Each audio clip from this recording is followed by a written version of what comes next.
Muito bem. O que nós estamos estudando, gente? Nós estamos estudando relações entre Europa, África, América em torno de um circuito atlântico. O que eu estou chamando de circuito atlântico? Um novo cenário que apareceu em virtude das grandes navegações, da expansão marítima ou expansão ultramarina. Nós vimos de que maneira se formaram os principais estados ou monarquias na Europa: Espanha, Inglaterra, França, Portugal, e de que maneira que em algum momento o interesse daqueles estados se voltou para fora da Europa. Iniciou-se um projeto de expansão marítima, né? Essa descoberta do que eles chamaram de um novo mundo, e à medida que a Europa vai se encontrando com a África e com a América, forma-se um circuito atlântico. Lógico que com relações assimétricas de poder. O que eu quero dizer com isso? Que o papel de cada região era desigual nesse novo cenário de um princípio, um início de um processo de aproximação dos continentes, que depois alguns autores passaram a chamar isso de globalização, né? Nós vimos que Portugal foi aos poucos fazendo contato com as bordas ali do continente africano e foi aos poucos impondo seus interesses, sobretudo seus interesses comerciais, né? De trocas, né? Portugal, evidentemente, com seus comerciantes, um projeto que envolvia a burguesia, né, os comerciantes, o Estado, nação de Portugal, inclusive a instituição igreja, sobretudo a Igreja Católica, Apostólica Romana, nesse projeto de expansão marítima. E aí nós vimos de que maneira eles foram aos poucos fazendo esse contato, estabelecendo as feitorias na costa do continente africano, com esse interesse de obter mercadorias valorizadas no comércio ultramarino, e não só isso, né? O objetivo de chegar até o Oriente, nas Índias, né? Só que no meio desse processo todo, os europeus, Portugal e Espanha inicialmente, se depararam com a América e começaram a estabelecer um projeto de dominação do território. Evidentemente que os primeiros anos não foi assim de uma dominação, no caso português, né, de uma ocupação do território, mas os portugueses tentaram ver aquilo que havia de interesse comercial. E nós vimos aí que nos primeiros anos havia mercadorias que eram valorizadas, como o pau-brasil, né? Aí nós vimos que as relações, a princípio, foram relativamente pacíficas com os moradores da América Portuguesa, né? A gente não gosta muito de usar a palavra Brasil, porque quando você fala Brasil, você traz a ideia de um Estado-nação que ainda não existia. Existia um território que era habitado por milhões de pessoas que se reconheciam como Tupinambás, Aimorés, Gés e vários outros grupos, né? Mas que não havia um Estado-nação, né? Então, durante muito tempo, o Oceano Atlântico foi esse circuito, né? Um circuito em que transitavam, né, pessoas da Europa, América e África. E, aos poucos, esse circuito vai colocando em contato pessoas de diferentes lugares, né? E aí há uma circulação muito grande de coisas, né? De bens, de produtos, produtos valorizados na Europa, pessoas. E com pessoas vem saberes, culturas, hábitos, né? No caso da África, a gente chama tradicionalmente de diáspora africana. Isto é, um processo de espalhamento, né? De maneira forçada, evidentemente, né, pelos europeus, um processo que vai levar pessoas de diferentes partes da África oriundas de diferentes reinos, a circular pelo mundo, né? Então, evidentemente, vão trazer consigo línguas diferentes, religiões diferentes.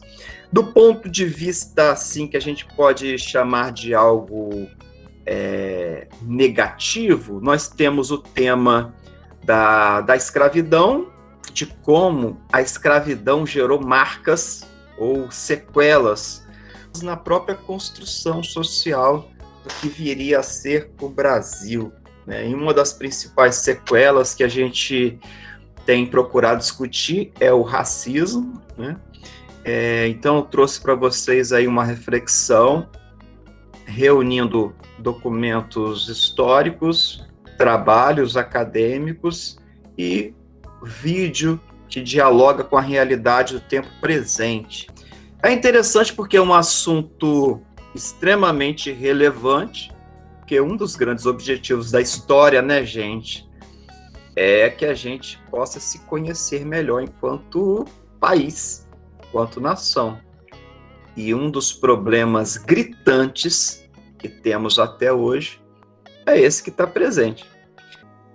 Mas aí também tem uma coisa muito interessante do Brasil, que é a seguinte, por exemplo, nos Estados Unidos também existiu escravidão, uma escravidão muito severa, mas não foi em todo o país, foi na parte sul, né? A parte sul das 13 colônias ali, que praticavam o trabalho escravo. Mas depois que a escravidão acabou, foram criadas leis de segregação.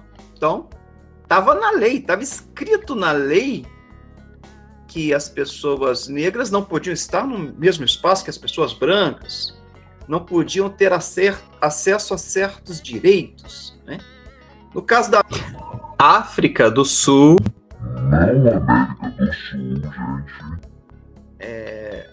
os descendentes de escravos aqui não pode. Então, em tese, não era algo da legislação, mas a prática social e cultural foi reproduzindo essas relações desiguais. Tanto é que, chegando nos nossos dias, dificilmente, é lógico que existe, você vai ver alguém falando, não, eu acho que tem que ser assim mesmo, eu sou racista e eu reconheço. Então, o Brasil tem essa particularidade, ninguém é racista, racista é o outro, não eu. O outro é racista, eu não. Ninguém é racista. Mas, e se a gente for fazer entrevista com as pessoas, isso aparece, né?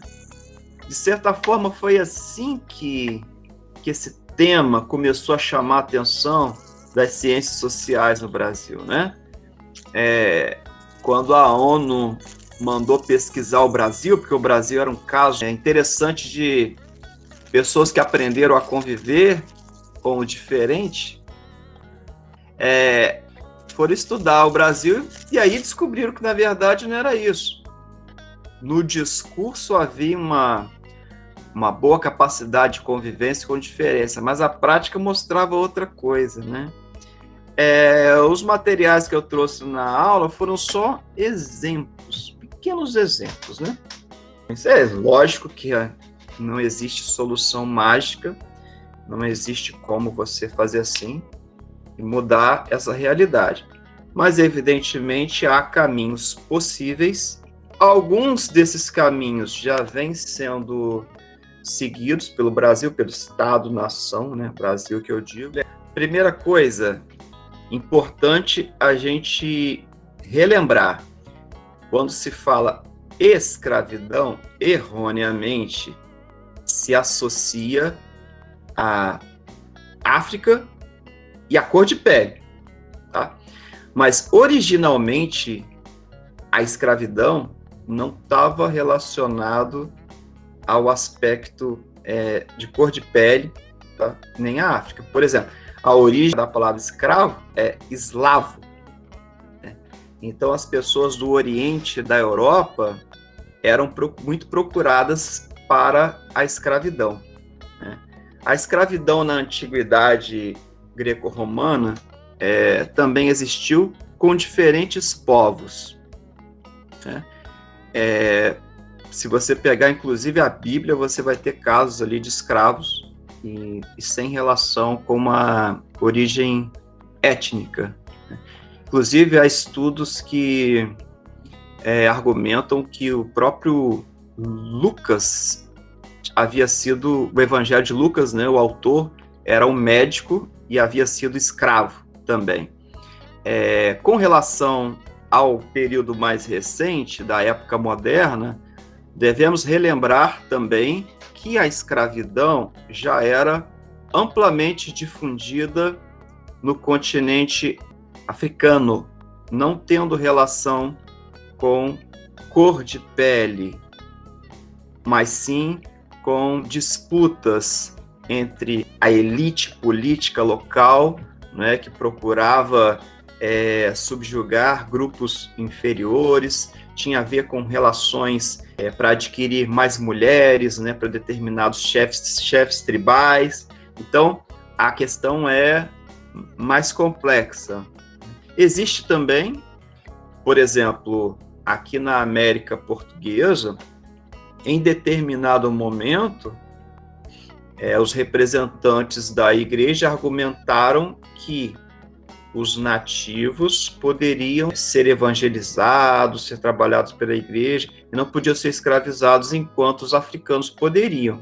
Exatamente por causa dessa relação, esse entendimento aí distorcido e equivocado de que eles trariam a marca de Caim. Com relação à escravidão em si, os indígenas, mesmo assim, mesmo com a recomendação aí da igreja, foram amplamente escravizados aqui na América Portuguesa e na América Espanhola, não sendo negros, portanto, né? A opção pela escravidão negra tem a ver com o fato de que, primeiro, já havia uma oferta de mão de obra pelos chefes de determinados locais da costa africana, não uma oferta regular, e essa oferta foi crescendo cada vez mais, e ela se tornou a verdadeira, e a procura dos europeus para levarem africanos para a América gerou um mercado, uma empresa à parte. A parte, por exemplo, da produção de algodão no sul dos Estados Unidos, na produção de açúcar no Brasil, um mercado à parte, a escravidão, né? Então, à medida que vai crescendo a demanda nos engenhos do Brasil, nos engenhos da América Central, das colônias britânicas, do sul dos Estados Unidos, a produção de algodão, por exemplo, a produção de anis, a produção de melado. À medida que isso vai crescendo, as elites da África aumentam a captura e a oferta de pessoas, de força de trabalho, né? Eu vou propor a vocês 2 materiais, tá? Um material é um vídeo, né, de um especialista na temática do que se chama racismo estrutural. Porque eu reparei que na maioria das propostas de superação que vocês trouxeram, na maioria existe uma certa tendência a recomendar ações individuais, né? Ações que o indivíduo deve tomar. Lógico, isso é importante, né? Respeitar, considerar o outro como igual. Mas a questão do racismo estrutural, ela é um pouco mais profunda, mais complexa e passa pela via do Estado, né? Então, o Silvio de Almeida, que é um grande intelectual, diretor-presidente da Fundação Luiz Gama, ele escreveu um livro que se chama Racismo Estrutural. Nesse pequeno vídeo, ele simplesmente dá algumas pinceladas, né, sobre o que é, de fato, racismo estrutural. E o outro material que eu vou colocar, relacionado com esse tema das relações Europa, América, África, escravidão e impactos, consequências dela nos dias que correm, né? No tempo presente.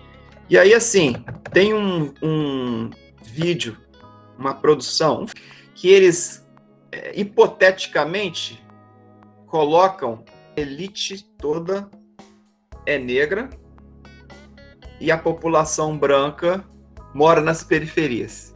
É muito legal esse filme, tá? Muito interessante da gente refletir sobre isso, tá? Importante aqui. Nós vamos fazer uma atividade integrada envolvendo as disciplinas de História, Educação Física, Literatura, vai pegar essas disciplinas e Inglês, né?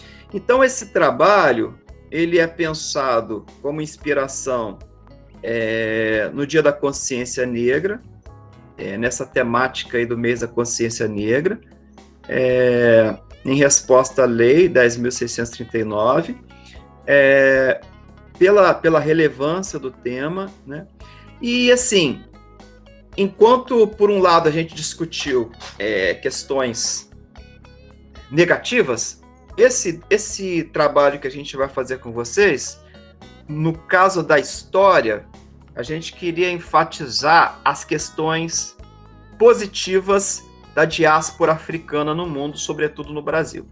Ou seja, contribuições culturais, contribuições importantes para a formação da identidade do que é Brasil, do que é ser brasileiro, da construção da ideia de Brasil, né?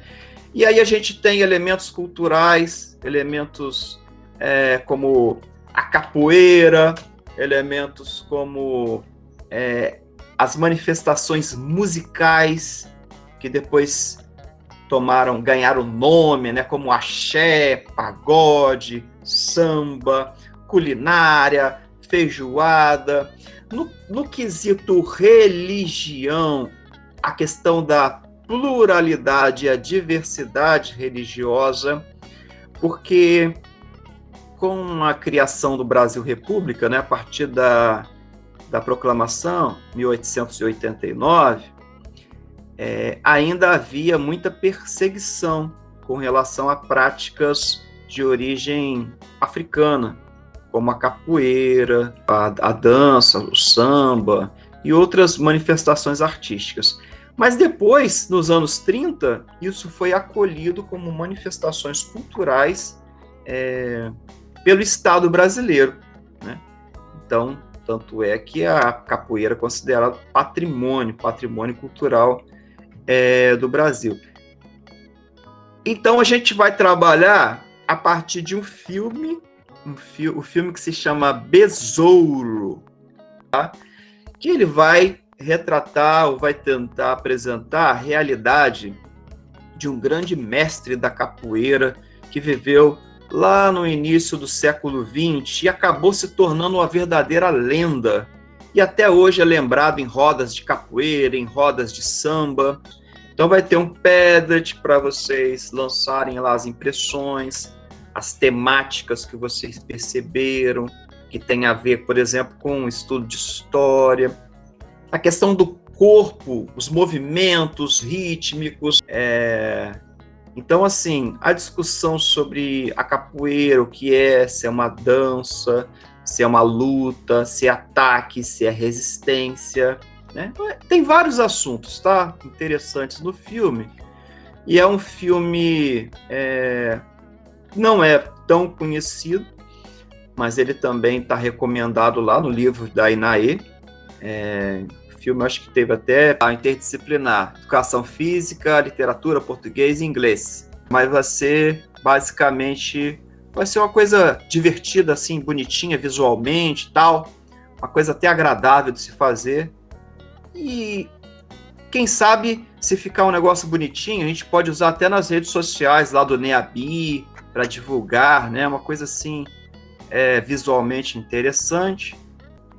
No meu caso, eu queria que vocês vissem os aspectos positivos, né? Porque ali está trabalhando questão de religiosidade, crenças, religiões de matriz africana.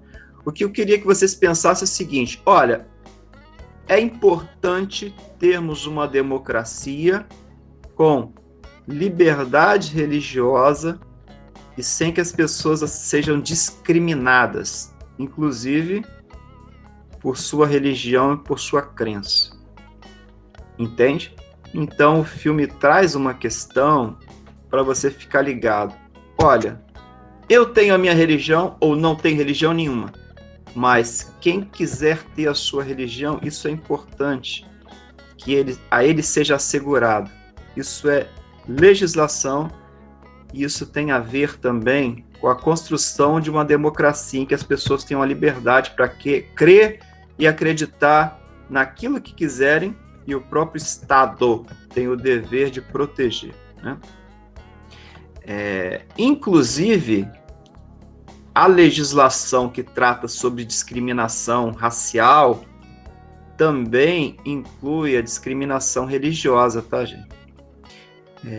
Enfim, gente, é isso, senão a gente vai se estendendo aqui. Eu acho que ficou claro agora, né? Ficou claro? E isso é uma coisa boa, cara. Isso aí. Vai me colocar pra frente, eu incentivo, entendeu? Interclasse de natação, sim. Ativa, não. Obrigado.